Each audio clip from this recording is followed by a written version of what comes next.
pourquoi le système adore les personnes moyennes. Et notamment le système scolaire. Le système scolaire n'a jamais été conçu pour créer des gens exceptionnels, hein, je te le dis. Il a été conçu pour créer des gens moyens. Et c'est exactement ce qu'il fait depuis plus d'un siècle aujourd'hui, avec une efficacité redoutable. Et je dis pas ça tiré de mon expérience, hein, je dis ça tiré de l'expérience de ma propre mère, ma mère qui était professeure des écoles, et elle a arrêté son métier à cause de ça. Parce que, bah, en fait, l'instit, c'est un ouvrier, en fait, c'est un exécutant. Il est obligé de suivre des directives du rectorat, des directives de l'éducation nationale, sur des programmes, des trucs qui sont complètement cons, des décisions qui sont débiles, où on va apprendre des trucs, on va essayer de te faire écouter un truc. Alors je dis pas que c'est pas important d'avoir une culture de l'histoire, d'avoir. Mais bon, moi personnellement, mes cours du lycée, je me rappelle pas grand chose. Hein. Franchement, il faudrait me dire. Et puis dans 20 ans, je me rappellerai encore moins. Par contre, moi, ce que je vais me rappeler, c'est les compétences que j'ai acquises de mon expérience. Alors ça, oui.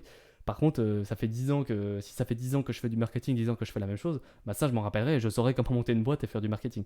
Et donc moi j'ai fait des études principalement pour assurer mes parents, hein, pour assurer la sécurité, aussi pour avoir un edge, c'est-à-dire bah, en fait tu sais ton edge en investissement, c'est t'as ton investissement de départ, ton truc risqué et tu vas prendre un edge, tu vas prendre un collatéral.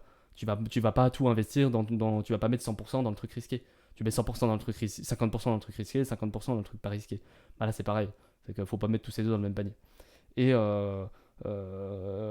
finalement, comment j'ai moi-même été dans ce système de quelques années, j'ai fait des études, voilà, je sentais qu'il y avait, en plus je sentais que j'avais vraiment un décalage énorme entre ce qu'on m'apprenait et ce qui allait réellement être utile dans ma vie, surtout parce que j'ai commencé le business assez jeune et que bah, tu te rends compte que t'apprends des compétences de marketing, de vente, de business en ligne et bah, en fait ça te rapporte de l'argent. Apprendre l'histoire et la géographie, je dis pas que c'est pas important, mais bon, ça me rapporte pas d'argent. Et ce décalage, je pense que beaucoup de jeunes le ressentent aujourd'hui, sans arriver en fait à réussir à le nommer. Et le système n'a jamais été pensé pour toi. Il a été pensé euh, pour, euh, comment remplir une machine industrielle. Il faut comprendre que l'origine du système scolaire moderne, il a été construit à la fin du 19e siècle, en pleine révolution industrielle, avec un objectif qui était très précis, c'était produire des ouvriers et des employés capables de suivre des consignes, d'être ponctuels, d'exécuter des tâches répétitives dans un cadre fixe. Un truc con, la cloche qui sonne dans les écoles, entre les cours, tu sais, c'est littéralement calqué sur une sirène d'usine. Parce qu'en fait, à la fin dans les usines, quand les mecs avaient fini leur boulot, les sirènes sonnaient, les mecs ils pouvaient partir. Ça sonnait au début, le matin, ils devaient aller au boulot. Et ben on a repris, l'école a repris exactement le même système. Et aujourd'hui, l'école utilise toujours le même système. Et c'est pas une métaphore. C'est l'histoire réelle du système. Et ce système a été créé pour fabriquer des travailleurs dociles, pas des créateurs. Et même plus d'un siècle plus tard, on continue à appliquer exactement la même méthode qui est finalement complètement obsolète. Hein. Euh, à des enfants qui vont devoir vivre finalement dans un monde qui est technologique, qui est radicalement différent. Peut-être un monde où on va se remplacer par des IA, on va tous être au salaire universel. Et on continue à former des gens à écouter et à suivre des bonnes consignes régulièrement. Et à l'école, qu'est-ce qu'on récompense vraiment? Celui qui a la bonne réponse au bon moment. C'est jamais celui qui sort du cadre. C'est jamais celui qui se trompe d'ailleurs. Et moi, ça m'a toujours rendu fou. C'est on te file des notes. Mais au final, comment ça ne donne pas l'erreur ça ne récompense pas l'erreur. Sauf que finalement, dans l'entrepreneuriat, celui qui finit par bien marcher, c'est celui qui s'est trompé 50 fois. Et c'est pas celui qui. Moi, putain, des projets que j'ai fait et que j'ai jamais fini, t'as qu'à chercher mon nom sur YouTube, tu verras, il y a au moins 5 ou 6 chaînes YouTube. La dernière fois, ma copine me fait ouais, c'est bizarre, Tristan, parce qu'elle s'amusait à aller chercher mes chaînes YouTube. Elle dit, ouais, putain, mais ça s'arrête jamais, quoi. Il y a toujours une différence. Mais parce que j'ai testé plein de trucs avant d'arriver. Et ça se trouve, ce sera pas la dernière. Hein. Ça se trouve, il y en aura encore une autre, il y en aura encore plein d'autres derrière. Donc, mais voilà, c'est comme ça. L'excellence scolaire est complètement décorrélée du système de la réalité, en fait, dans l'entrepreneuriat, de l'excellence. Alors oui, tu vas faire peut-être un bon employé, mais tu feras pas un bon entrepreneur. J'ai vu la vidéo là, de Samar où il recadre les jeunes là, récemment, des jeunes de 18 ans. Et moi, ça m'a choqué. C'est que. Comment Ces jeunes-là n'ont jamais été confrontés par l'école ou même par quoi que ce soit, n'ont jamais eu cette volonté ou cette confrontation à. C'est finalement, Oussama Hamar, c'était la première confrontation qu'ils avaient. Ils sont jamais confrontés à un vrai résultat, à une vraie vente, à un vrai client, à un mec qui te défonce. Ils ont jamais été confrontés à ces gens-là. Et Oussama Hamar, le mec, il est là, le gamin, il est choqué. Il est choqué. Il est là, il dit putain, mais en fait, je sais rien faire quoi. Il se fait défoncer par Osama Hamar. Et j'ai envie de te dire, heureusement qu'il y a des gars comme ça. Et c'est pas un problème de capacité, c'est un problème d'éducation. Le mec, il arrive en face d'Oussama Hamar, il sait pas aligner trois mots. Tiens, pas, où était l'école? Est-ce que l'école a fait son travail? Bah non. Et c'est sûrement des gens qui sont issus évidemment de milieux défavorisés, avec peut-être des parents qui sont pas forcément présents, une éducation parentale qui n'a pas forcément été très bonne. Donc l'éducation des parents ne remplace pas la mauvaise éducation de l'école. C'est qu'est-ce qu'on leur a appris en fait à ces gens-là. Le mec il sait pas aligner trois mots. Il parle ni bien français, ni bien arabe, ni bien berbère, les dialectes du Maghreb de son pays. Le mec il parle rien. Qu'est-ce que c'est que ce bordel? Et moi j'avoue que quand je vois ça, j'hallucine quoi. Tu vois? Tu te dis mais c'est là que le système scolaire a échoué. Et c'est un vrai échec. Et finalement on leur a appris à attendre une note, mais on leur a jamais appris à créer des résultats par eux-mêmes. Et surtout si tu veux créer des résultats, eh ben, il faut échouer 15 fois derrière. Et c'est surtout ça. Et le mindset est vraiment là. Et en fait, même moi, je suis victime de ça. Même moi, des fois, je me dis, putain, mais en fait, je devrais juste plus tenter, plus échouer, plus poster. Et là, moi, c'est ce que j'ai fait avec ma chaîne YouTube. Je me suis dit, cette fois-ci, je vais pas juste poster 3 vidéos et être là en mode, ah bah merde, ça marche pas, j'ai pas eu la bonne note, le reward donc la récompense de l'algo YouTube.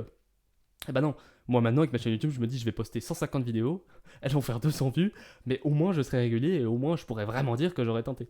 Finalement on t'apprend pendant 20 ans, et combien d'heures consacrées à la vente, combien d'heures consacrées au marketing, combien d'heures consacrées à la négociation, à la gestion à l'argent, à la création d'un produit, à la communication. Bon après, tu te dis c'est peut-être pas le rôle de l'école, mais bon, au moins le mindset de ça. Moi je dirais c'est le problème de la France, c'est que on est dans un pays où on n'apprend pas ces compétences-là. On n'apprend pas ces compétences et on apprend l'histoire, la géographie. Alors oui, c'est super, mais par contre, on n'apprend pas les vraies compétences qui permettent réellement de gagner de l'argent et qui permettent réellement aussi d'être, je dirais, compétent en tant qu'employé. Parce que bon, les compétences qui font que tu vas être un bon employé sont pas forcément de la géographie et de l'histoire. Regarde les études d'histoire où ça te mène. En général, à part être prof d'histoire, ça va pas te donner, ça va pas te donner grand chose. Voilà, c'est exactement des compétences qui déterminent si tu vas rester dépendant toute ta vie d'un salaire fixe, que tu vas travailler pour quelqu'un d'autre, ou si tu vas construire quelque chose qui t'appartient. La vente, la communication, c'est hyper important. Et moi, j'ai dû apprendre tout ça en dehors du système, sur le terrain en fait.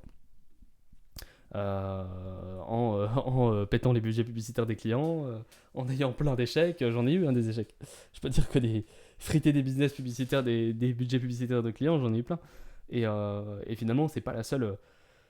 C'est finalement pas une seule de ces compétences m'a été enseignée en classe. Et je dirais peut-être l'école de commerce était un peu meilleure là-dessus, mais bon, une école de commerce, ça se paye cher. L'école ne m'a jamais enseigné ça, hein. L'école gratuite qu'on adore, hein, que les gens. À chaque fois que je critique le système français, sur LinkedIn, on me met oui, la France t'a donné des routes. Bon, bah en Thaïlande, il y a des routes aussi, hein, spoiler alert. La France t'a donné une école gratuite. Ouais, mais bon, ça t'est de la merde. Donc, pour une école gratuite qui est de la merde, j'aurais préféré qu'elle soit payante, hein. Et sans parler, je me suis toujours fait chier à l'école. Moi, j'ai fait 4 écoles différentes parce que je me suis toujours fait chier. Parce qu'en fait, ce qui se passait, c'est que les profs n'étaient pas capables. Moi, en fait, je finissais toujours les trucs qu'il y avait à faire, je finissais toujours plus vite. C'est qu'en fait, ils donnaient des exercices. Moi, je finissais l'exercice 3 fois plus vite que les autres galéraient. Et moi, pendant ce temps, je me faisais chier. Donc, ce que je faisais, j'étais copain avec celui qui foutait le bordel dans la classe et j'allais foutre le bordel avec lui. Et voilà, et en fait, j'ai été changé 4 fois d'école, j'ai été viré 4 fois des écoles parce que je foutais le bordel. Moi, à chaque fois, sur mes bulletins, il y avait marqué, j'avais des super notes, j'avais 16-17 de moyenne, et il y avait marqué bavardage, bavardage, bavardage. Ça, je m'en souviens encore. Toutes les lignes, toutes les putains de matières, il y avait marqué bavardage. Parce qu'en fait, je me faisais tellement chier, je foutais le bordel. Et c'est là que tu dis que putain, le système scolaire, c'est vraiment une sacrée saloperie. Comment et puis voilà, en tout cas, ça te forme pas à l'entrepreneuriat. Mais bon, après, est-ce qu'il y a vraiment une école de l'entrepreneuriat? C'est ça aussi la question, je dirais la question légitime qu'on peut se poser.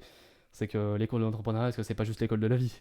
C'est tu lances, tu fais ton truc et après tu vois, tu te pètes la gueule un certain nombre de fois. Mais là où l'école a lamentablement échoué, c'est que ça nous apprend pas le mindset de l'échec. C'est que l'école de l'entrepreneuriat, c'est la vie. Mais sauf que si tu veux apprendre l'école de la vie, bah, il faut te prendre des claques dans la gueule. Et t'as intérêt à t'en prendre un paquet. Et voilà, moi c'est ce que je dirais. Et d'ailleurs, euh, il y a un truc qui m'a toujours rendu fou avec le salariat, c'est que tu passes la majorité de ton temps euh, à financer les besoins même de ton travail. C'est-à-dire que si tu travaillais pas, imaginons ce que tu ferais, tu n'habiterais pas à Paris, donc déjà tu aurais un loyer moins cher. Donc ça veut dire que tu vas dépenser une partie de ton salaire pour habiter à Paris, une partie plus importante parce que les loyers, on sait très bien qu'à Paris, sont extrêmement chers. Tu vas dépenser une partie plus importante de ton salaire à Paris pour être proche de ton travail. Et on voit tout de suite que les gens, dès qu'ils ont un peu de télétravail, et bah hop, ils partent tout de suite, ils partent en, ils partent dans la campagne parce que bah, en fait, ils n'ont plus qu'un intérêt de rester à Paris.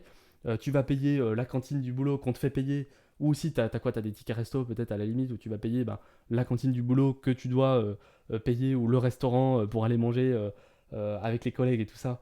Le midi que tu vas payer sur ton salaire, mais finalement si tu t'étais fait à bouffer, bah, tu aurais payé le truc 10 fois moins cher.